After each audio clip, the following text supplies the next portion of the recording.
¿Qué tal? Muy buen día, bienvenido a su sección de entrevista para tiempo.com.mx y Puente Libre MX. En esta ocasión enlazándonos con el secretario de Educación y Deporte aquí del estado de Chihuahua, el doctor Carlos González Herrera, a quien le doy la bienvenida. Secretario, muy buenos días, ¿cómo le va? ¿Qué tal? Muy buenos días. Me da mucho gusto saludarlo y naturalmente a todo el público de sus medios y de sus plataformas. ¿Cómo andan las cosas, secretario? ¿Cómo le ha ido de trabajo?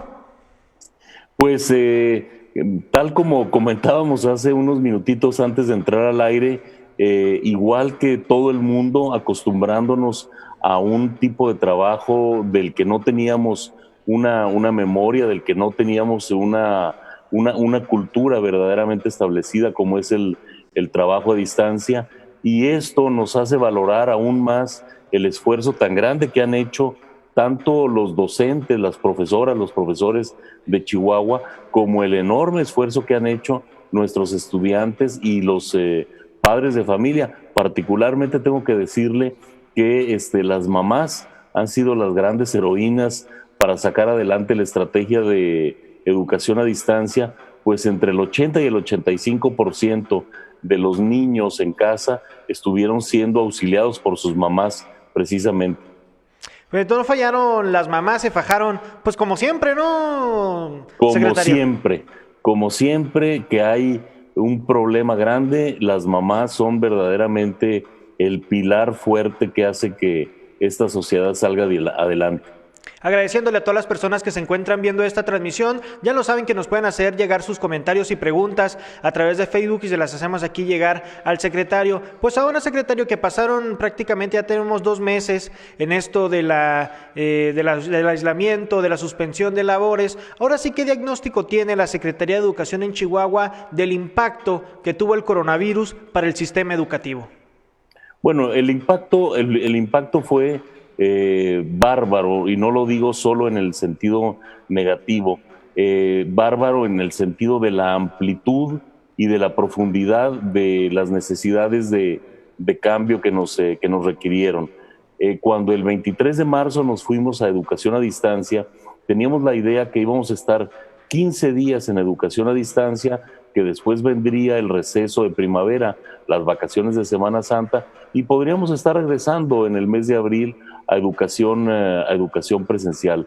Sin embargo, el agravamiento de la expansión de la COVID-19, del SARS-CoV-2, como una pandemia ya que no era controlada, nos obligó a ampliar las estrategias de educación a distancia.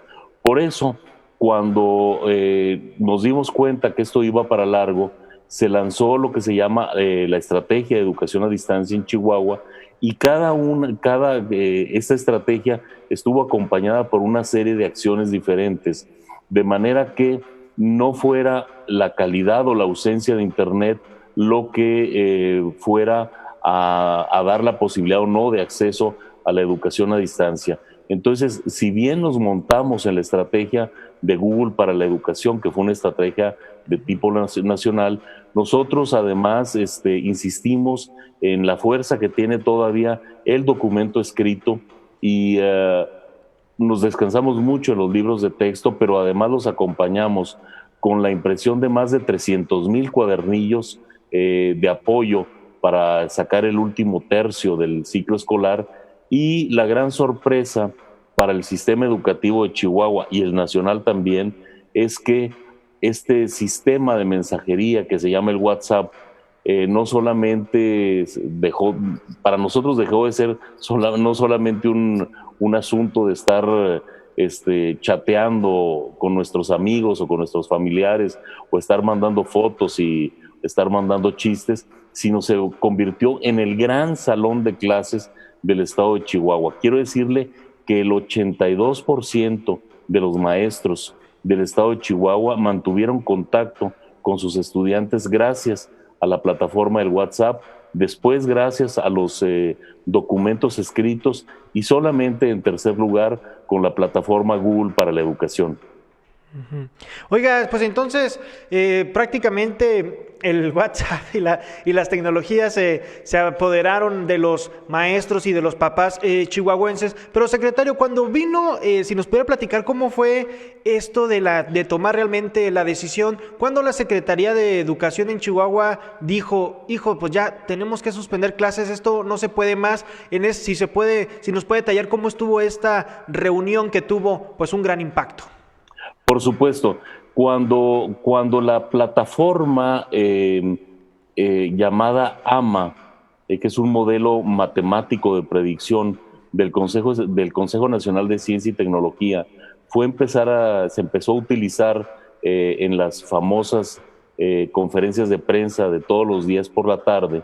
Nosotros lo que hicimos fue, de alguna manera, utilizar solamente los datos para el estado de Chihuahua y empezar a hacer nuestras propias predicciones, no con datos adicionales, sino con los datos duros de este modelo matemático, y nos dimos cuenta que el regreso presencial a clases iba a ser casi imposible en junio y casi imposible en julio, porque la curva de los contagios todavía iba a estar muy alta y el descenso no iba a ser lo suficiente. Entonces nosotros sabíamos que necesitábamos, aún antes de la aparición del semáforo, necesitábamos saber que la educación tenía que regresar solamente cuando la curva prácticamente se hubiera vuelto horizontal y los contagios fueran mínimos. Ahí fue cuando nos dimos cuenta que en Chihuahua no iba a ser posible regresar a clases presenciales en este ciclo escolar. Lo comentamos con el gobernador del estado. Él tiene afortunadamente un conocimiento muy preciso de cómo se mueve los índices de expansión del contagio del SARS-CoV-2, e inmediatamente nos instruyó para que, no obstante que hubiera una decisión nacional de regresar a clases presenciales en agosto, la determinación que tomaba el estado de Chihuahua era la defensa de la salud de los niños, niñas y adolescentes y por supuesto del magisterio en primer lugar. Entonces, la propuesta del estado de Chihuahua fue: terminaremos el ciclo escolar 19-20 a distancia, haremos todas las labores administrativas de manera que para el 20 de julio todos los papás y las mamás puedan contar con las boletas de calificaciones y con los certificados de primaria y de secundaria, y nos podamos ir al receso, realmente ya al receso escolar, con todas estas acciones terminadas y solamente regresar para preparar ya de manera presencial el ciclo escolar 2021, que en el calendario de Chihuahua iniciará el próximo 7 de septiembre. Se aplaza el inicio del ciclo escolar, ¿no, doctor? Miren, en realidad lo que estamos haciendo es que las acciones que propone la Secretaría de Educación Pública, de acuerdo al calendario nacional, de regresar a actividades remediales el 10 de agosto, nosotros preferimos no tomar el riesgo, porque el 10 de agosto, si usted ve las predicciones, todavía la curva de contagio ofrece muchos riesgos. Y hay que decir una cosa, mire, ningún sector moviliza a tanta gente como la educación. Podemos hablar del turismo, de la industria, no los minimizo, son importantísimos, pero ningún sector moviliza a la cantidad de gente de la educación. Yo he dado este dato, pero es bueno repetirlo. Aproximadamente 1.400.000 personas se movilizan y se concentran en espacios cerrados como son los salones de clase una vez que arranca la educación. Entonces, nosotros no podemos correr el riesgo en el estado de Chihuahua de dar luz verde mientras no estemos 100% seguros de que las condiciones sanitarias ya lo permiten. No podemos tampoco, como se hace en la industria, decir ahorita empezamos con el 20%, luego nos vamos al 40%, nos vamos al 50%. La educación presencial arranca al 100%, la educación básica sobre todo, arranca al 100% todos juntos. No podemos estarla dosificando. Por eso es que es tan importante dar el paso justo en el momento en que estemos absolutamente seguros de que las condiciones sanitarias no le ofrecen riesgos mayores o evidentes a la población escolar. Imagínese usted Vamos a ser de nuevo más de 1.400.000 chihuahuenses los que nos estemos movilizando desde el preescolar hasta el doctorado, en una vez que iniciemos las actividades presenciales. Oiga, secretario, entonces, luego de este análisis que usted bien nos comentaba, en Chihuahua, ¿cómo se va a cerrar el ciclo escolar? Muy bien. El ciclo escolar, de hecho, está justo en su etapa final en lo que tiene que ver con educación a distancia. Le explico. A partir del martes pasado iniciamos la última etapa de educación a distancia que le llamamos juego, cultura y deporte. ¿Esto qué significa? Que desde el martes pasado educación a distancia ya no es sobre español, sobre matemáticas, sobre ciencias, sobre historia o sobre geografía. Ya no hay tareas, ya no hay encargos, ya no hay necesidad de estar haciendo fotocopias, de estar subiendo evidencias al WhatsApp. Ahorita de lo que se trata, educación a distancia, y hasta el 26 de junio, se trata de propuestas para que puedan ser utilizadas en el hogar, en materia de activación física, en materia de juegos, en materia de cultura, de manera que la presión que se fue acumulando desde el 23 de marzo la podamos bajar poco a poco. Educación a distancia es un acompañamiento, vamos a decir, socioemocional durante estos días. No es obligatorio, pero pensamos que sería muy conveniente que utilizaran todo lo que les estamos dando a través de nuestra plataforma educacion.chihuahua.gov.mx, y el 26 de junio será oficialmente el último día de clases. Después de esos días, toda la estructura educativa va a trabajar en hacer la evaluación diagnóstica, preparar la evaluación del ciclo escolar, preparar las calificaciones y los certificados, de manera que el 20 de julio papás, mamás, jóvenes ya puedan ingresar con su CURP al Sistema de Información Educativa e imprimir sus calificaciones o sus certificados.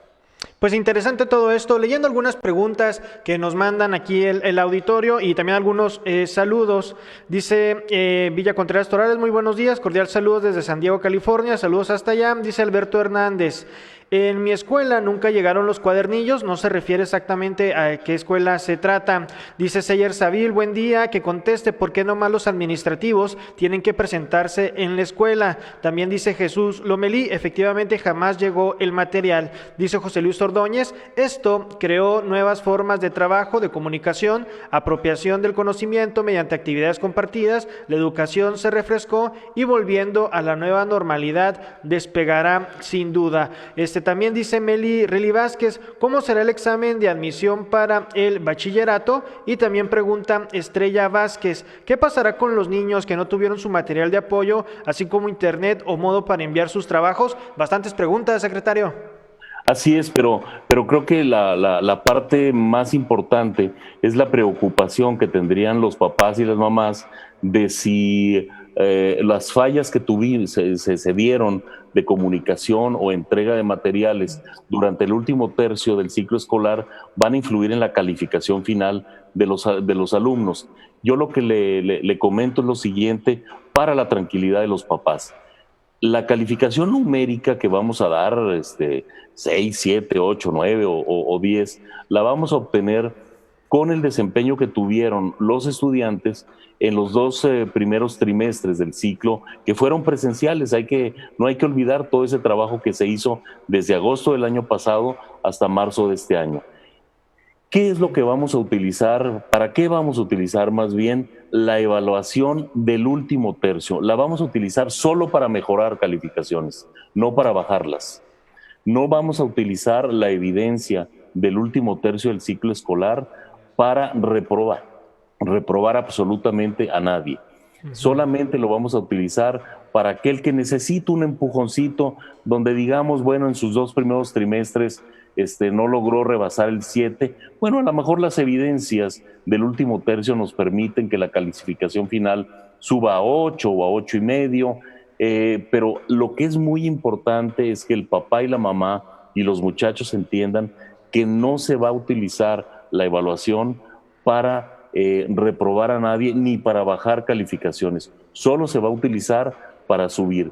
Y la otra cosa para la que va a servir esta evaluación del último trimestre es para preparar las acciones remediales o de compensación que vamos a empezar a tomar desde el 7 de septiembre y durante ese mes, y el de octubre y el de noviembre, de manera que todas esas zonas donde nosotros pensamos que se vino un bajón de conocimientos durante los siguientes meses lo podamos ir recuperando, pero poco a poco, no como no como una píldora grandota donde decimos en 10 días tienes que aprender lo que no pudiste en los últimos 3 meses. No, ese bajón o ese hueco que nosotros veamos lo vamos a ir de alguna manera resanando durante septiembre, octubre y noviembre, de manera que al estrés normal con que van a regresar nuestros niños, vamos a decir, la falta de entrenamiento en educación presencial, no le vayamos a sumar la obligación de ahora te aprendes esto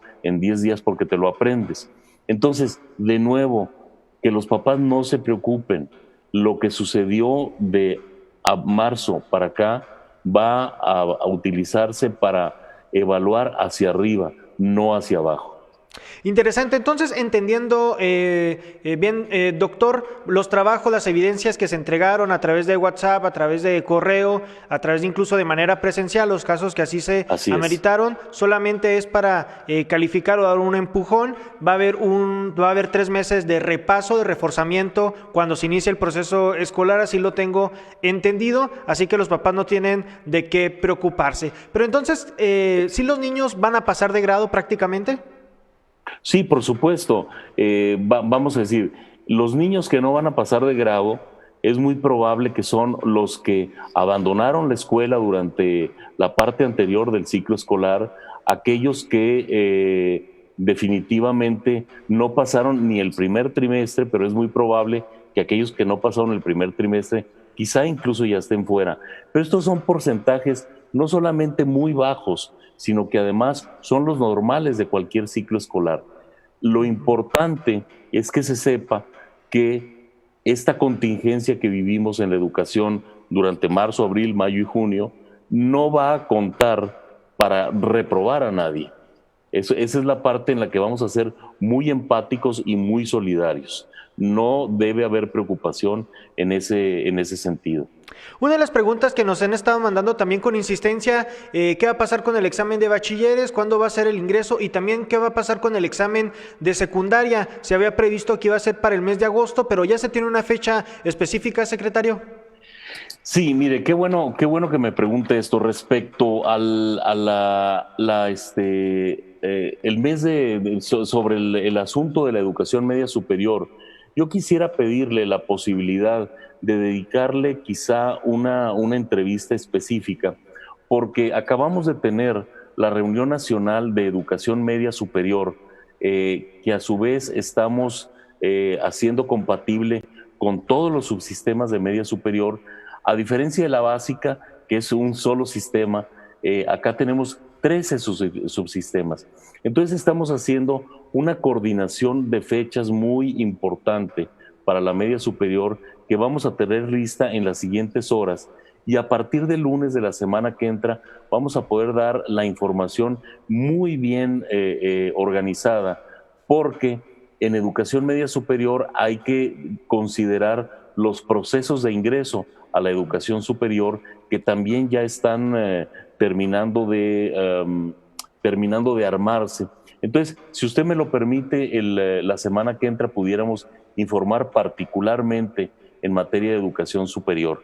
Ahora, el otro asunto que es muy importante es el famoso IDANIS, que es el instrumento diagnóstico para ingresar a la educación secundaria, que está planteado para el 14 de agosto, para el viernes 14 de agosto. Es muy importante decirle a su público que este no es un examen que se reprueba o se aprueba y permite o no ingresar a la secundaria. Todo aquel niño o niña que termina sexto de primaria debe seguir a secundaria. Lo único para lo que sirve el examen IDANIS es que nos permite administrar espacios en las secundarias de alta demanda. Pero en la eventualidad de que por la contingencia no pudiéramos realizar el IDANIS, se van a utilizar lo que son los primeros criterios, que es qué tan cerca vive el niño o niña de la escuela, si ya tiene un hermanito o una hermanita en la secundaria, si la secundaria queda cerca del trabajo del papá, y en primerísimo lugar, si se trata de un niño o una niña con algún tipo de discapacidad que requiera ir a la secundaria más cercana. Ese es el primer criterio. Luego vienen los demás y hasta el final vendría el del IDANIS. Así es que de nuevo, tampoco hay que preocuparse, no es un examen que se reprueba y en el caso de que no lo pudiéramos realizar por cuestiones sanitarias, vamos a tener los otros criterios para que nadie que termine sexto de primaria vaya a dejar de ingresar al primero de secundaria. ¿Y qué va a pasar entonces, secretario? También otra duda que hay entre los padres de familia es el tema de las inscripciones, cómo va a ser, los que necesitan un certificado, los que necesitan un documento especial, ¿cómo lo van a hacer ahora en este tiempo que también ya mero vienen las inscripciones? Sí, por supuesto. A ver, una cosa que es muy importante es que precisamente el último día de clases, que es el 26 de junio, nosotros iniciamos un periodo muy intenso de trabajo en toda la estructura educativa para que para el 17 de julio todos los procesos administrativos estén terminados, incluidos la elaboración de las calificaciones. Por eso ese tiempo nos permite decirle al papá y a la mamá que el lunes 20 de julio van a poder ingresar con el CURP de su niño o su niña al sistema de información educativa y ahí van a poder imprimir tanto calificaciones, boletas de calificaciones, que esa es una novedad para este ciclo, como sus certificados. Es decir, ahí van a estar, no van a tener ningún problema. Entonces van a poder completar su documentación, sobre todo para los que van o a secundaria o a preparatoria. Pero aún así, déjeme que le diga, si llegaran a tener algún problema, nosotros vamos a tener la flexibilidad para no negarle a nadie el acceso, el cambio de un nivel a otro, si faltara algún documento. Vamos a dar los pasos, los espacios y los tiempos suficientes para que estos puedan ser entregados. Y el proceso de inscripciones a la educación básica, ya con esta documentación, ya con todos estos procesos terminados, se va a dar entre el 31 de agosto y el 4 de septiembre. Del 31 de agosto al 4 de septiembre, de manera que el 7 de septiembre pudiéramos estar arrancando el ciclo escolar de manera presencial. Agradeciéndole a todas las personas que se están viendo esta transmisión. Muchas preguntas, secretario, a ver si podemos responderlas todas, porque claro, en este tema educativo, pues como usted lo sabe, siempre surgen demasiadas dudas. Dice Susana Márquez Weisel, ¿todas las escuelas recibirán apoyo con artículos de limpieza? Pregunta Alison Díaz, buenos días. ¿Todo lo que está diciendo también aplica para los universitarios? Insiste Jesús Omelí, que si no se entregaron los cuadernillos, en concreto en la secundaria 3059, aquí en la ciudad de Chihuahua. También dice Ana Lilia Flores, hay escuelas que no cuentan con los recursos económicos, padres de familia sin trabajo para comprar los insumos de limpieza, por lo tanto establecer los protocolos necesarios de salud resulta un poco difícil. ¿De qué manera la Secretaría brindará el material necesario? Insisten en el tema del examen de secundaria, que ya lo hemos comentado, y también qué pasará con el examen de universidad. Vamos así rápido, secretario, el tema del examen de la universidad, antes de pasar con el tema de las escuelas y la sanitización, pero en el tema de la universidad, al fin, ¿qué decisión se tomó? O si usted sabe qué tomó la decisión la Universidad Autónoma de Chihuahua. Las dos grandes universidades, la Autónoma de Chihuahua y la Autónoma de Ciudad Juárez, hay que acercarse directamente a ellos, precisamente porque por su carácter de autonomía establecen un calendario escolar específico. En ambos casos, ellos han retrasado su proceso de exámenes, de inscripciones e incluso del arranque de su siguiente semestre hasta casi finales del mes de septiembre, de manera que sean muy empáticos con todos los estudiantes que están saliendo de tercero de preparatoria y van a ingresar al tercero al primer semestre de la educación universitaria. Yo los invitaría a que particularmente en las autónomas se acercaran, ingresaran a la página de ellos, porque muy claramente vienen ya estipulados ahí las fechas. Respecto a la preocupación sobre la que va a ser la jornada de higiene escolar, debo decirles que ya está establecido el fondo presupuestal, la partida presupuestal, para que toda la educación básica cuente con los insumos necesarios para que esa jornada sea un éxito. Se va a hacer una compra muy importante de insumos que van a ser debidamente repartidos a todas las escuelas, de manera que los insumos para la higiene y la limpieza estén garantizados durante el resto del año, no solamente para el arranque del ciclo escolar, sino durante el resto del año, para que ese no vaya a ser el problema que impida esta nueva cultura que debemos instalar de higiene en las escuelas. Vamos a acompañarlas a todas. Para todas va a haber este recurso que ya hemos asegurado afortunadamente. Y esto me lleva a preguntarle, secretario, usted como responsable de la educación en el Estado, ¿cómo se imagina que va a ser el regreso ahora con la nueva normalidad? ¿Veremos niños en una banca sí, en una banca no? ¿Veremos grupos que de 50 pasan a 25 o a 30? Desde su punto de vista, ¿cómo se imagina este regreso a la nueva normalidad en materia de educación? Porque sabemos que al menos en materia de salud, y así lo han dicho los expertos, pues no hay una vacuna, no hay alguna manera en que se pueda combatir esta enfermedad, pero bueno, vamos a tenernos que acostumbrar a lo que le llaman la nueva normalidad. Es correcto. Y para la nueva normalidad tenemos que establecer lo que sí podemos hacer y lo que no podemos hacer. ¿Qué sí podemos hacer? Vamos a instalar los filtros sanitarios. El filtro sanitario que lo empezamos a utilizar en el mes de marzo consistía en que todos los papás, a la hora de que sus niños pequeños salgan de casa, se van a asegurar de que se hayan lavado las manos, que se hayan lavado la cara, que no tengan ningún tipo de síntoma. Cualquier síntoma que ellos detecten deben de permanecer en casa.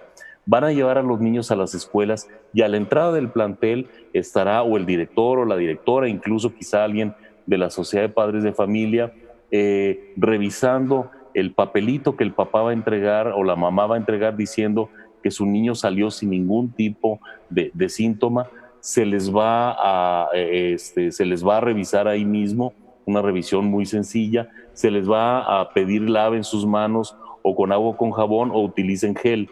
Y el final del ciclo, del filtro, va a ser durante la jornada escolar en los salones de clase. Los profesores van a estar vigilantes de si hay o no algún síntoma que se desarrolle durante la jornada. Además, este filtro va a estar reforzado porque para cuando arranquemos el ciclo escolar, todas las escuelas van a saber cuál es el centro de salud más cercano que tienen para poder recurrir. No solamente cuál es, sino quién es el encargado, cuál es el domicilio y cuál es el teléfono para inmediatamente reportar si hay o un niño o un personal docente o administrativo que tenga ese problema. Vamos a mantener también algunas medidas como por ejemplo los recreos se van a alternar, no van a ser todos los niños a la misma hora, y eso es lo que sí podemos hacer. Lo que no podemos hacer es hacer grupos más pequeños, porque hay que acordarse que muchísimas escuelas son de doble turno, matutino y vespertino. Muchas escuelas tienen horario extendido, muchas escuelas son de tiempo completo. Entonces, no podemos partir los grupos porque no habría espacios para estar dando educación a todos los estudiantes. Lo que sí podemos hacer es un reforzamiento muy grande de las acciones sanitarias con las que sí podemos trabajar. Pues interesante, ya por último, una última pregunta interesante. ¿De verdad se podrá regresar a las aulas sin miedo y sin riesgo y tendrían control con los niños de preescolar y primaria por ser los más pequeños? Por supuesto. Ahora, ¿de qué depende regresar con seguridad? Yo creo que si todos se dan cuenta que sus escuelas y todos participan en la limpieza de la escuela, si todo mundo se responsabiliza de que su niño o su niña salga en un buen estado de salud desde la casa y se dice la verdad cuando se asiente que el niño va sin absolutamente ningún síntoma, cuando veamos que dentro de los planteles escolares se está cuidando la higiene, se está cuidando la limpieza de los baños, vamos a insistir mucho y vamos a hacer un esfuerzo muy grande en materia de agua y de lavabo, de lavamanos. Si todo eso se va cumpliendo, yo creo que la gente va a regresar y va a permanecer sus hijos en un estado de mayor seguridad. No hay ninguna vacuna en contra del miedo, salvo el comportamiento que nosotros mismos tenemos. Si nosotros no cumplimos con las acciones de prevención, de mitigación, de higiene, de cuidado, entonces el miedo se puede volver una constante. La única forma de combatir el miedo, que es un efecto colectivo, es con acciones colectivas de responsabilidad. Pues algo más que desagregar.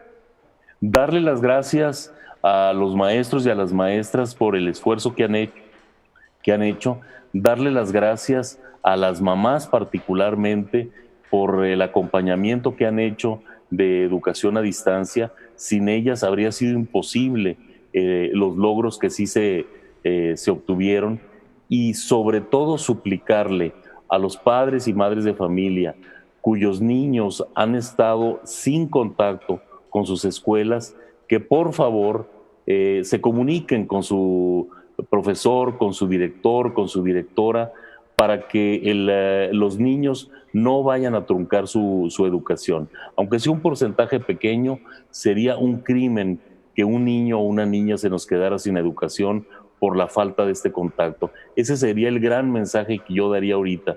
Todavía tenemos varias semanas en las que van a estar activos nuestros profesores. Hay que acordarse que nuestros profesores no están de vacaciones, están trabajando desde sus casas. Contáctenlos para que el rescate del ciclo escolar sea una realidad para cada uno de los niños de Chihuahua, y no perdamos absolutamente a ninguno en el camino. Pues muchísimas gracias, secretario. Al contrario, muchísimas gracias a usted por este tiempo tan generoso, y un saludo a todo su público. Agradezco nueva cuenta a Carlos González Herrera, secretario de Educación y Deporte aquí en el estado de Chihuahua. Ya lo sabe, síganos en redes sociales. Mi nombre es Pedro Fierro y yo lo espero el día de mañana a las 9:30. Hasta la próxima.